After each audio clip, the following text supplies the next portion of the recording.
Olá, queridos estudantes da mediação tecnológica. Sejam todos bem-vindos para o nosso componente curricular de filosofia.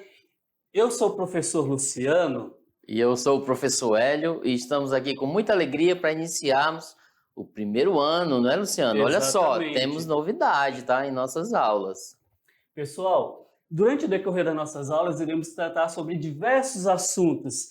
Essa é a primeira de muitas que nós vamos trabalhar com vocês e olha só, a gente espera que você, caro aluno do primeiro ano, está iniciando o ensino médio, então nós esperamos que vocês possam apreciar bastante as nossas aulas, não é, Hélio? Isso mesmo, ó. Uma das novidades é a nossa extra classe.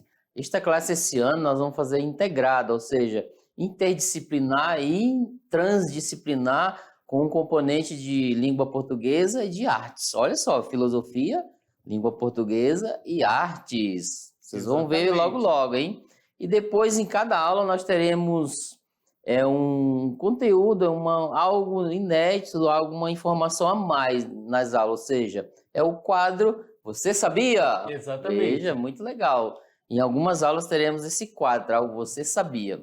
Vamos lá, então, ver o que nós temos para as nossas aulas. Vamos lá. Também um alô para o nosso intérprete, né, Vitor. Eu sou o professor Hélio, né? E aí eu, Luciano, e juntos estaremos trilhando no decorrer dessas aulas. Pessoal, olha só. Dentro da nossa primeira unidade, da unidade 1 do componente curricular de filosofia, iremos desenvolver as seguintes aulas. A experiência filosófica criando interações humanas, que será a aula de hoje. A atitude filosófica, trauma, questionamento e reflexão filosófica. Vamos trabalhar consciência mítica, onde iremos trabalhar mitologia grega, romana e nórdica. Vamos trabalhar também as mitologias africanas, afrodescendentes e indígenas. Continuando, iremos ver a origem do universo segundo a mitologia grega e a mitologia indígena. Vamos trabalhar a condição humana, natureza e cultura. As origens da filosofia será também abordado por nós. Iremos trabalhar também os períodos da história da filosofia grega, a busca da arqué, princípio que dá origem a tudo. Essa palavrinha é uma palavrinha grega, então nós vamos compreender mais para frente. Vamos trabalhar o pensamento dos filósofos pré-socráticos. Não iremos ver todo, mas alguns. Os principais. E, finalizando essa primeira unidade, iremos trabalhar filosofia e meio ambiente, a busca da sustentabilidade. Então é nesse sentido. Também a gente dá um alô, né, para o nosso intérprete, né? Vem aqui com a gente, olha só. Temos o Vitor, né, o nosso intérprete está ali. Olá, Vitor, tudo bem? Dá um alô aí para nós. Assim, né? Filosofia, ó. Ele vai acompanhar a gente durante essas aulas, né? A unidade 1 e 2, no âmbito da filosofia. Então vamos lá, continuando, olha aí, a nossa aula de hoje. Experiência filosófica, criando interações humanas. Olha que interessante. Filosofia humana, né? Filosofia prática. Filosofia é o quê? Da vida, gente. Também é possível definir filosofia? O que vocês acham aí? O processo do filosofar, a gente vai fazer uma introduçãozinha, e também a reflexão filosófica. Também teremos o exemplo de Sócrates, né, como reflexão. Além do mais, gente, ó. Pessoal, vem aqui com a gente. Seguinte, nós iremos trabalhar as competências da BNCC, do Referencial Curricular do Estado de Rondônia. E elas são 6 competências. E vamos passar aí cada uma delas, ó. 6, né? Vocês pegam, vão ter um tempo, né, para vocês lerem, né, cada uma. Competência é aquilo que eu sou apto a fazer no final das 2 unidades de filosofia. E as habilidades em si são as capacidades que eu vou ter para alcançar essas competências, ok? Ó, vou adquirir habilidade durante o componente de filosofia para eu alcançar, ou você alcançar essa competência, estas competências, né? Olha só as habilidades dessa aula de E hoje. vale lembrar que tanto as competências como as habilidades serão desenvolvidas no decorrer de todo o ensino médio, não é só no primeiro ano, não. Primeiro, segundo e terceiro. Então, vamos ver quais são as habilidades. E para essa aula colocamos 3. Veja bem, gente, olha. Cada habilidade tem os códigos alfanuméricos. Esse ensino médio pode ser trabalhado no primeiro até o terceiro ano, primeiro, segundo e terceiro ano. Ciências humanas e sociais, CHS, competência 4 e habilidade 1. Veja bem que legal, né, Luciano? Isso mesmo. Identificar e analisar as relações entre sujeitos, grupos, classes sociais e sociedades com culturas distintas diante das transformações técnicas e tecnológicas informacionais. Além disso, das novas formas de trabalho ao longo do tempo, em diferentes espaços urbanos e rurais e contextos. A próxima, habilidade é analisar os objetos e vestígios da cultura material e imaterial, de modo a identificar conhecimentos, valores, crenças e práticas que caracterizam a identidade e a diversidade cultural de diferentes sociedades inseridas no tempo e no espaço. Aí, pessoal rural, quilombolas, comunidade indígena e... A terceira habilidade, analisar e comparar diferentes fontes e narrativas expressas em diversas linguagens, com vista à compreensão e à crítica de ideias filosóficas e processos e eventos históricos, geográficos, políticos, econômicos, sociais, ambientais e culturais. Então aí está posto, as habilidades que vocês têm que adquirir durante essa aula hoje para alcançar as competências, ok? E essas habilidades serão desenvolvidas ao longo de todo o primeiro ano, ao longo de todo o ensino médio, e a gente espera que você, ao final do terceiro ano, possa ter desenvolvido as competências e as habilidades. Muito legal. Vamos lá então? Agora, olha aí. Experiência filosófica e as interações humanas. Exatamente. O que é interação, gente? Vocês vão se interagir. Interagir é assim, veja aqui comigo.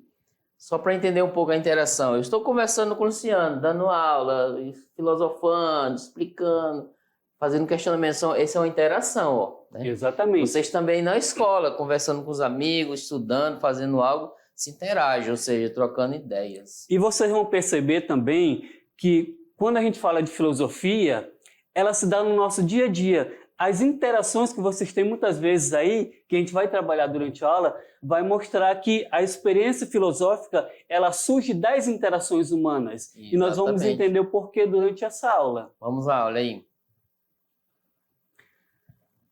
Olha só, temos os seguintes textos. Algumas menções sobre o que é a filosofia.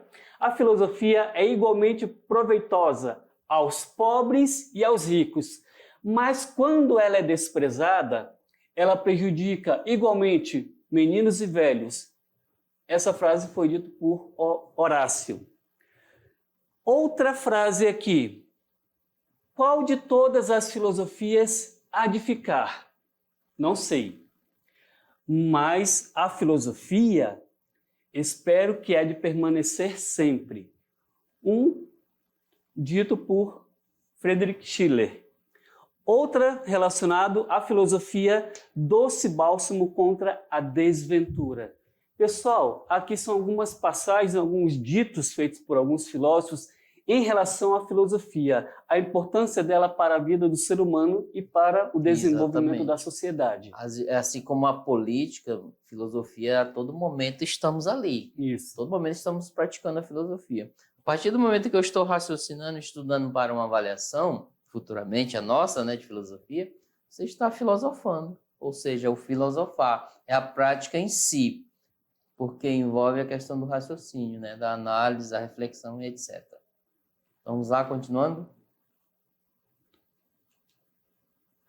Vamos então para a filosofia de vida. As questões filosóficas, elas fazem parte do nosso cotidiano, do nosso dia a dia. Qualquer decisão que a gente toma, se baseia sempre em reflexões.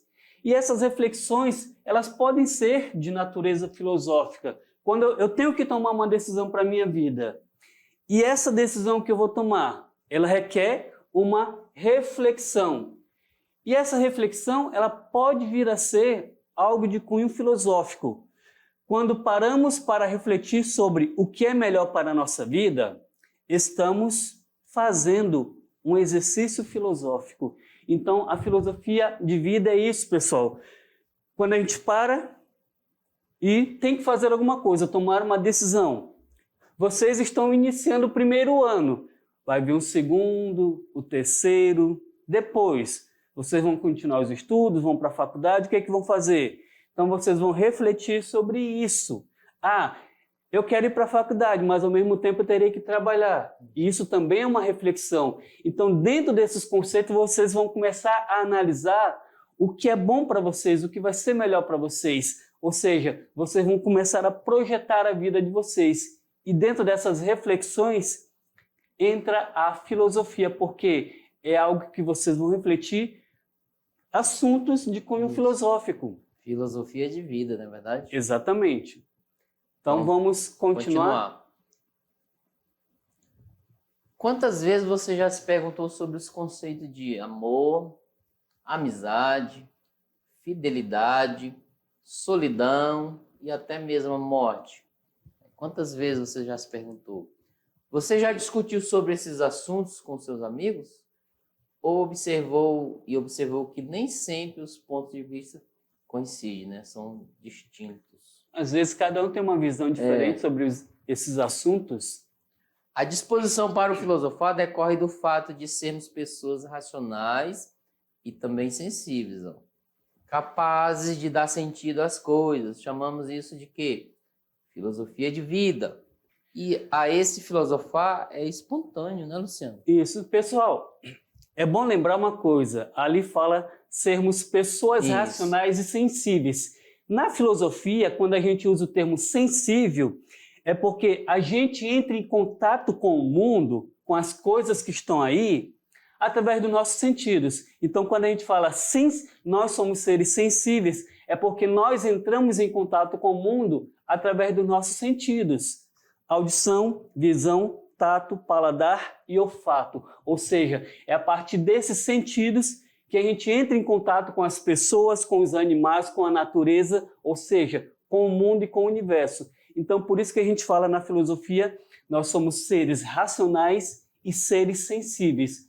Mas o sensível é nesse aspecto do uso dos nossos sentidos. Então, é relacionando a razão com os sentidos. Imagine você aí na natureza, né, no campo, sentindo sentidos, tá? Olha só o tato, sentindo aquela brisa, né? Aquele ventinho suave em sua pele, né? Tá um sol escaldante, fiquei na sombra debaixo de uma árvore. Aí vem aquele ventinho suave, maravilhoso, ou então, né? Prazeroso, né? Ou então quando a gente sente raiva de alguma situação. Então aquela situação fez eu sentir uma raiva. Então aí entra a questão também do uso da razão para tentar entender o motivo daquela raiva. Imagine só, né? Então vamos lá, continuando, olha aí.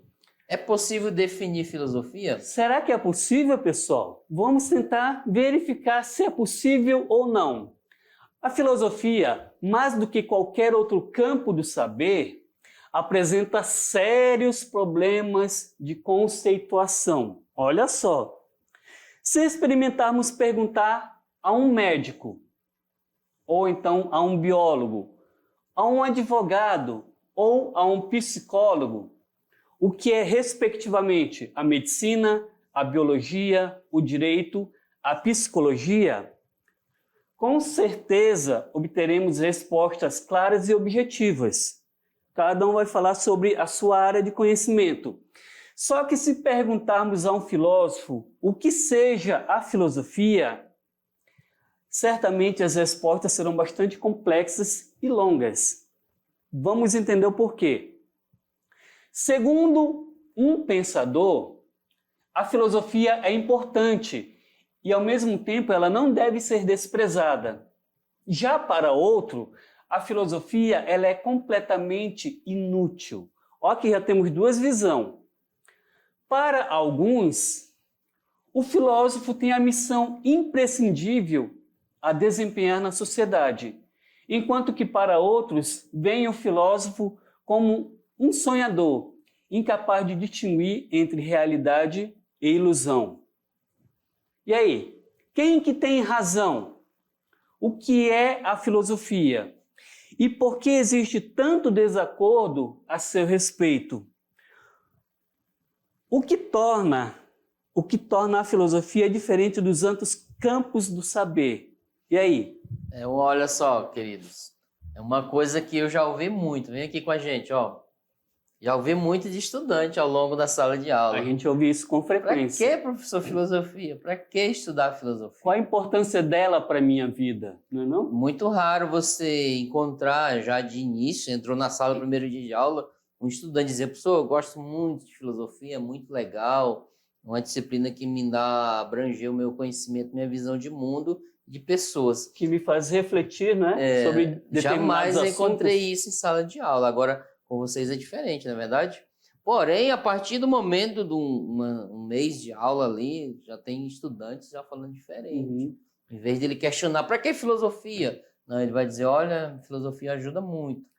Certa vez, um estudante numa escola, eu expliquei para ele sobre escolher a melhor parte de algo da vida.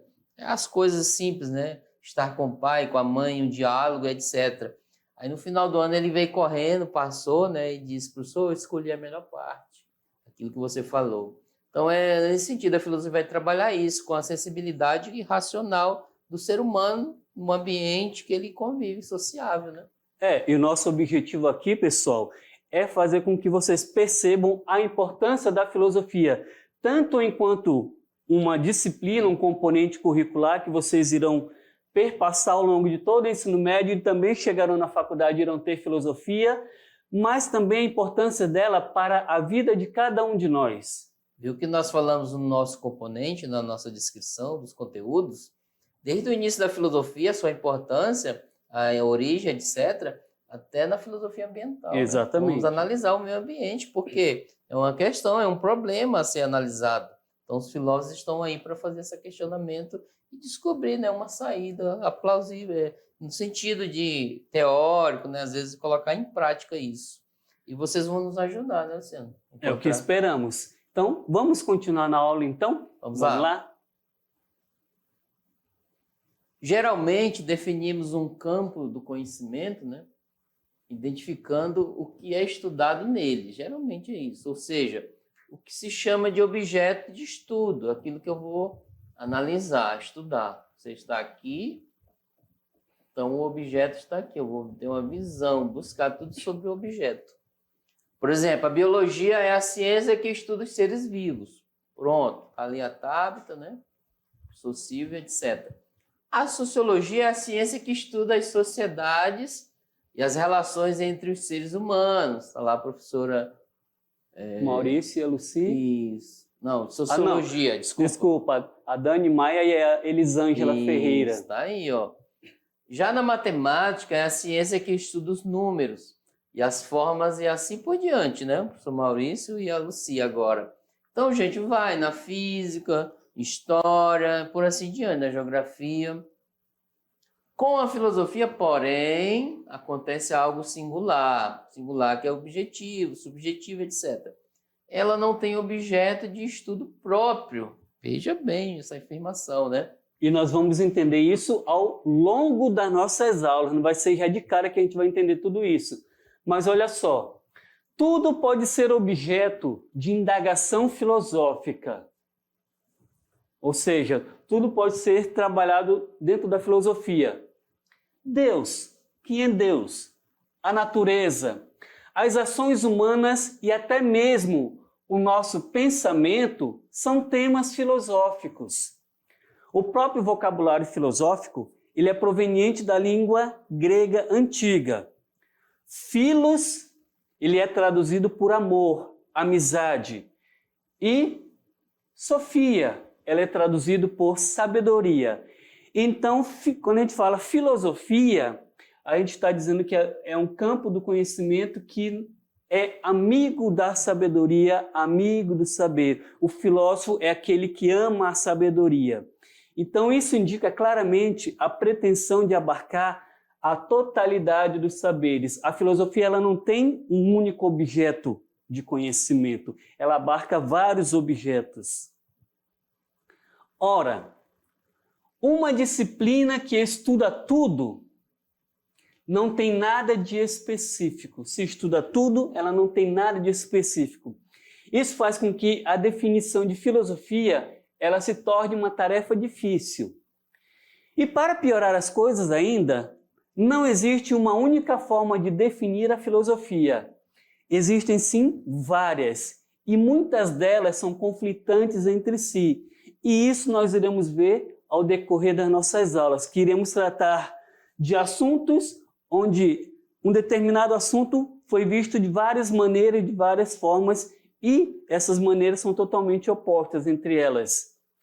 Por se tratar de um campo de especulação bastante aberto, a filosofia, olha só, ela terá contribuições importantes de todas as áreas, sem ao mesmo tempo confundir-se com ela. Isso quer dizer, pessoal, por exemplo, quando a gente for trabalhar dentro da filosofia, a gente vai estar trabalhando, por exemplo, com diversos matemáticos, com diversos biólogos, astrônomos. Luciano, na unidade 2 temos uma aula sobre os pitagóricos. É o que teve contribuição para o surgimento da matemática. Pitágoras, né? Tales de Mileto, que foram matemáticos, filósofos, e tantos outros, né, que a gente vai ver ao decorrer dos anos, ao decorrer das aulas. Iremos ver filósofos que foram matemáticos, que foram cientistas, que foram astrônomos. Então, a gente pode até fazer a análise, Luciano, olha só. Vocês escrevam no papel o que é filosofia, o que é que vocês entendem por filosofia. Aí vocês vão dizer, não é etimologia, tá? Porque lá tá filos, né? Amigo do saber. Aristóteles, né, e outros pensadores foram mais além, disseram amor ao saber, o amor à sabedoria.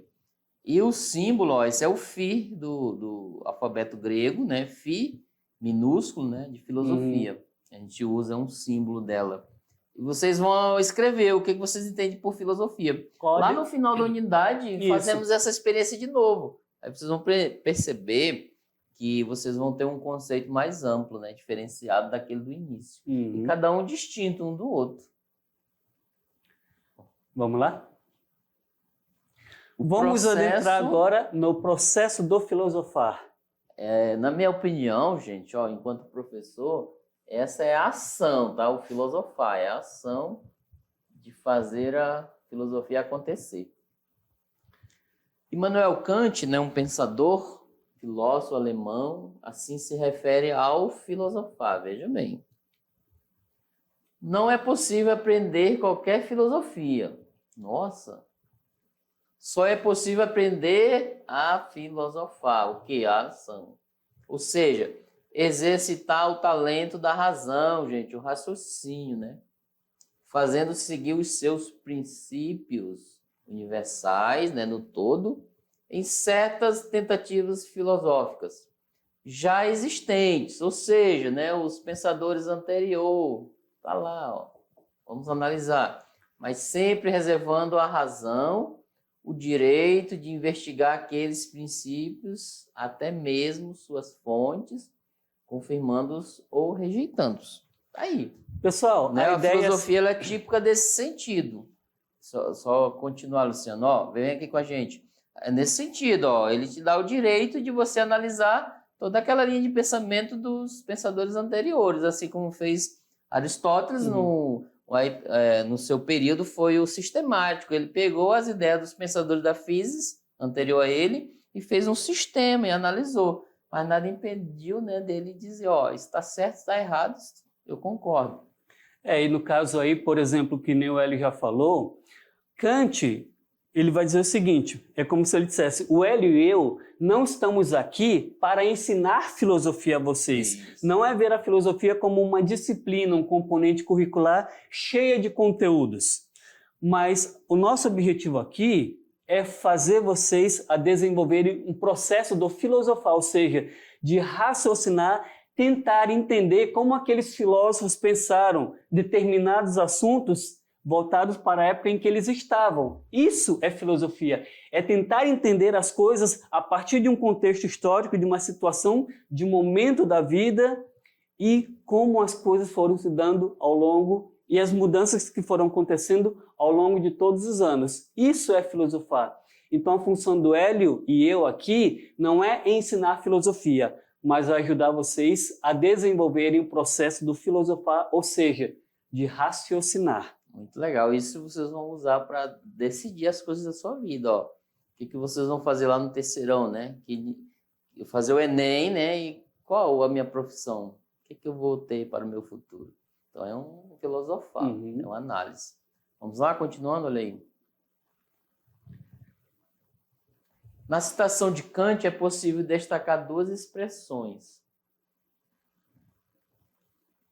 Só é possível aprender a filosofar.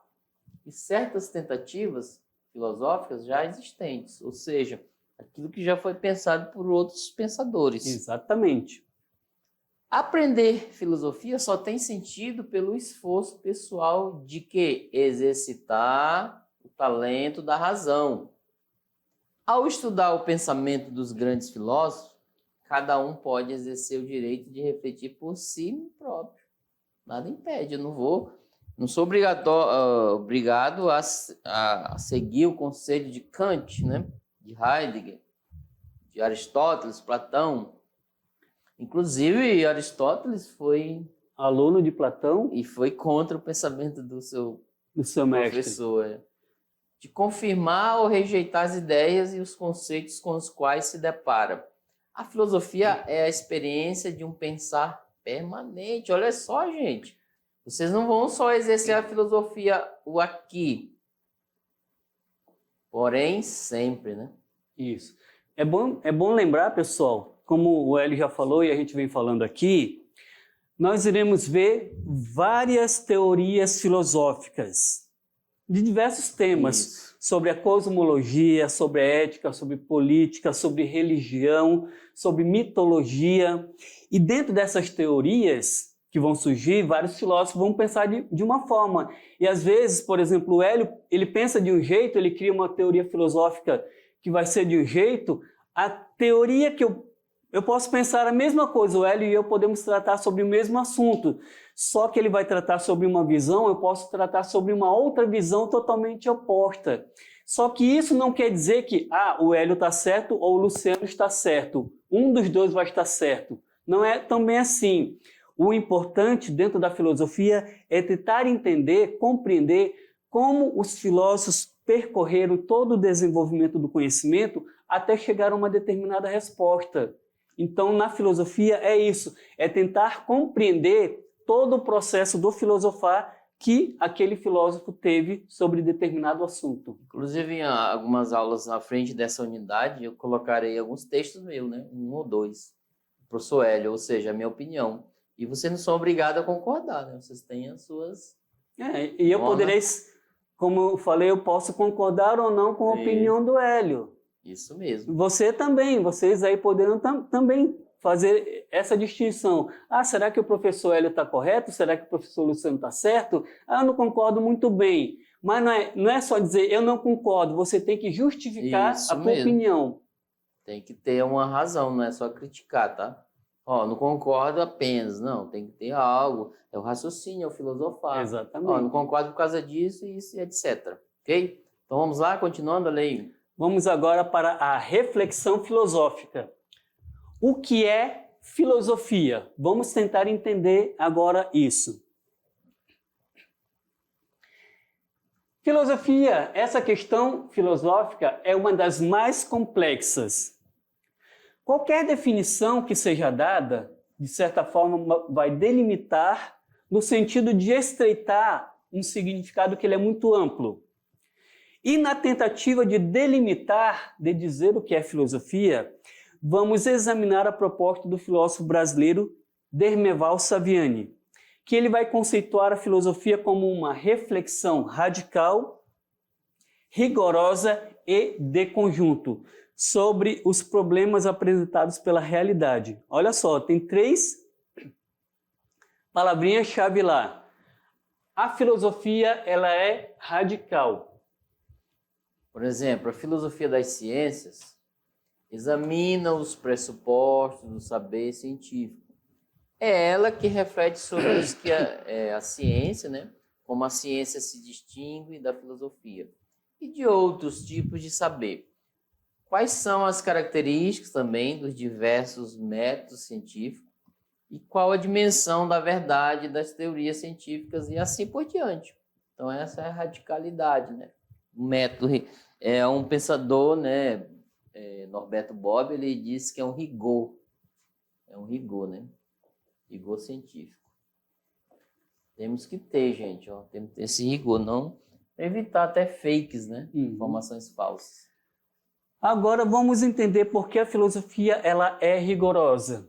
O pensamento filosófico é rigoroso por ser argumentativo e por manter sempre a coerência de suas diversas partes. Dentro da filosofia, dificilmente você vai encontrar um filósofo que ele vai entrar em contradição. Então, a linguagem rigorosa, ela evita a ambiguidade de expressões cotidianas, o que permite a interlocução com outros filósofos. Então, o filósofo ele vai desenvolver a sua ideia, a sua filosofia, partindo de argumento em que ele vai ter um início, meio e fim, que vai determinar tudo passo a passo. Um exemplo disso é o termo ideia. Ideia no grego arcaico significa eidos. Significava a intuição sensível de uma coisa, ou seja, uma ideia. Eu tive uma ideia, Hélio. Então vamos... Só que para Platão, o filósofo Platão, ele cria um outro conceito de ideia para referir-se à concepção racional do conhecimento. Para ele, as pessoas e as coisas belas, elas são percebidas por meio dos nossos sentidos.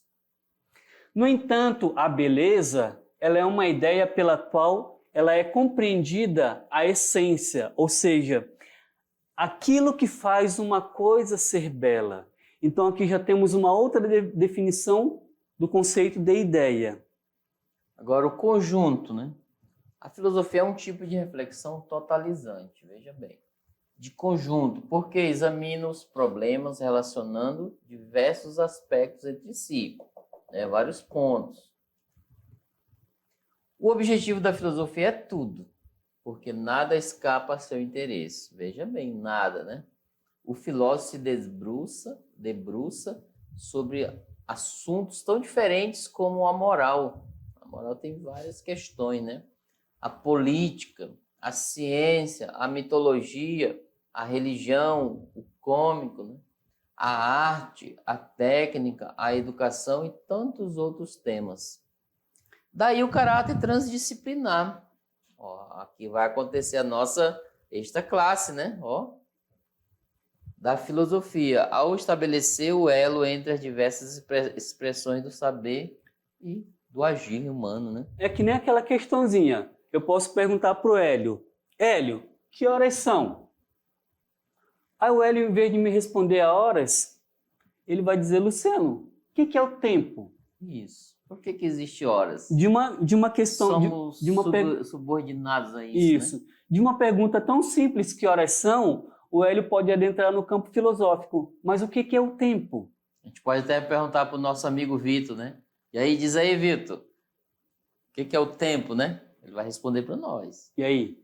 São conceitos que, de uma pergunta simples, podemos criar uma pergunta filosófica. Isso. Então, a filosofia, ela se dá através do nosso cotidiano para tentar entender as coisas. Pessoal, imaginemos que nós vivemos em um mundo em que não existem respostas para nada, em que ainda não existem as respostas, por exemplo, para o dia e para a noite, como uma árvore cresce, como uma criança cresce no útero da mãe, né? Como nascemos, como vivemos, que não existe nenhuma resposta para as estações do ano, o que é primavera, o que é verão, outono, inverno, o que é o dia e a noite, o que é o ódio, a raiva, o amor.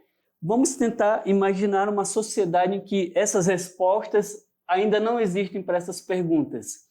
E essas perguntas serão feitas pelos filósofos, para tentar entender as coisas. Certinho? Ok? Vamos lá? Continuando, Lei. O exemplo de Sócrates, vamos lá. Agora vamos tentar compreender quem foi Sócrates.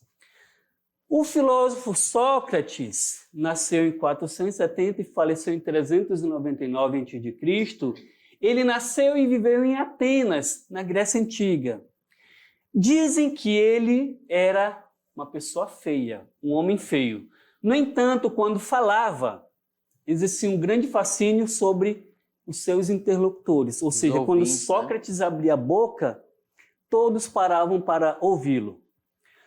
Procurado pelos jovens, ele passava horas e horas discutindo em praça pública. Naquela época, praça pública se chamava Ágora, a Ágora de Atenas. Ele tinha uma mania de interpelar os transeuntes, ou seja, aquelas pessoas que estavam passando, vamos supor, o Hélio é Sócrates, eu não conheço o Hélio, e num dia qualquer eu estou caminhando pela rua, passo pelo Sócrates, que é o Hélio, e ele me chama a atenção. Ele faz uma pergunta para mim, uma pergunta simples: o que é justiça? O que é o amor? O que é a cidadania? O que é o respeito pelo outro? Então eu vou tentar procurar dar uma resposta. Então era isso que Sócrates fazia. Olha lá, vamos voltar para o texto. Ele interpelava os transeuntes e ele dizia ser uma pessoa ignorante. Só que ao mesmo tempo ele fazia perguntas aos que julgavam entender sobre determinados assuntos. O que é coragem? O que é beleza? O que é justiça? O que é virtude? E tantas outras perguntas ele fazia para as pessoas. Os interlocutores respondiam às perguntas socráticas, utilizando-se de exemplo de pessoas corajosas, virtuosas e etc. Poderiam até usar, por exemplo, Aquiles como uma pessoa corajosa. Ou então eles descreviam as características de um tipo de coragem ou de virtude. Só que Sócrates não parava por aí. Ele ia fazendo todo o processo que chamava ironia e maiêutica para, ao final, essas pessoas perceberem que não havia saída senão elas reconhecerem a própria ignorância delas, porque elas também não sabiam. Daí surgiu, né, uma frase do sábio, né? O sábio é aquele que sabe que não sabe. Complicou? Então, a frase destinada, né, a Sócrates, só sei que nada sei. Aí ele dizia sempre: quando percebo que sei, que acho que sei, logo percebo que nada sei. O método socrático de Sócrates levava ao reconhecimento da própria ignorância, ou seja, de não saber tudo, né? Quem tem aí na escola, na sala de aula, né? Um estudante ou uma estudante que diz que sabe tudo. Então, Sócrates é o exemplo: só sei que nada sei. Esse era o ponto de partida da sua própria sabedoria, baseada na busca incessante da verdade, em que sempre nos deparamos com novas investigações. Todo artigo de TCC, de conclusão de curso, vocês vão fazer também, no final sempre colocamos, não acabou por aí, ainda tem mais a se pesquisar. Ao dialogar, Sócrates não era um professor que ensinava verdades, filosofia, né, Luciano? Olha aí, não ensinava a filosofar. Mas alguém que estimulava o quê? Cada um a pensar por si mesmo. Filosofar, se chama isso aqui. A tentar encontrar as respostas. Isso mesmo. Bem interessante. Continuando. Vamos lá? Continuando aí, olha só. Chegou, né, a essa sabedoria, a realidade é relatada em certa passagem do diálogo e defesa de Sócrates, registrada por quem? Pelo seu discípulo Platão. Pessoal, vale entender que Sócrates ele não deixou escrito uma única linha. Tudo o que se sabe em referência a Sócrates foi escrita por Platão ou pelos discípulos de Sócrates. Ao se referir às calúnias de que foi vítima, que calúnias eram essas? Muitas pessoas diziam que Sócrates ele era uma pessoa das mais inteligentes na Grécia Antiga, e ele dizia que não, que ele era uma pessoa ignorante.